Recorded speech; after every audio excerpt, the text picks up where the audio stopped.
പതിവ് പോലെ ഈ ഞായറാഴ്ച കടന്നുപോയത് തിരുഹൃദയ തിരുനാൾ ആഘോഷത്തിലൂടെയാണ്. ഈശോയുടെ തിരുഹൃദയത്തെ ഇന്ന് ദിവ്യബലിക്ക് മുമ്പ് അൽത്താരയ്ക്ക് മുമ്പിൽ പ്രതിഷ്ഠിക്കുകയും തിരുഹൃദയത്തിന്റെ മുമ്പിൽ ഓരോ കുട്ടികളും വികാരിയച്ഛനുൾപ്പെടെ പൂക്കൾ അർപ്പിച്ച് വണങ്ങി തിരുഹൃദയ ഭക്തി പ്രകടമാക്കുകയുണ്ടായി.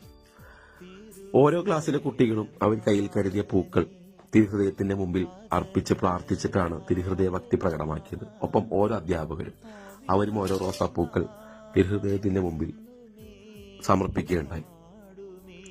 ഇന്ന് ദിവ്യബലിക്ക് നേതൃത്വം നൽകിയത്, കാഴ്ചവെപ്പ്, അതുപോലെ എൻട്രൻസ്, എല്ലാ കാര്യങ്ങളും ഒരുക്കിയത് 10ാം ക്ലാസ്സിലെ കുട്ടികളും അവരെ പഠിപ്പിക്കുന്ന സിസ്റ്ററും കൂടിയായിരുന്നു. വളരെ ഭംഗിയായിട്ട് സിസ്റ്ററിന് തിരുഹൃദയത്തെ കുറിച്ച് പഠിപ്പിച്ചു. ഒപ്പം തിരുഹൃദയത്തിന്റെ 12 വാഗ്ദാനങ്ങൾ കൃത്യമായിട്ട് എഴുതി തയ്യാറാക്കി പ്രദർശിപ്പിക്കുകയുണ്ടായി. അങ്ങനെ വളരെ മനോഹരമായിട്ടുള്ള ഒരു ദിനമായിരുന്നു ഇന്ന്. ഈ ഞായറാഴ്ച തിരുഹൃദയ തിരുനാൾ ആഘോഷത്തിലൂടെയാണ് കടന്നുപോയത്.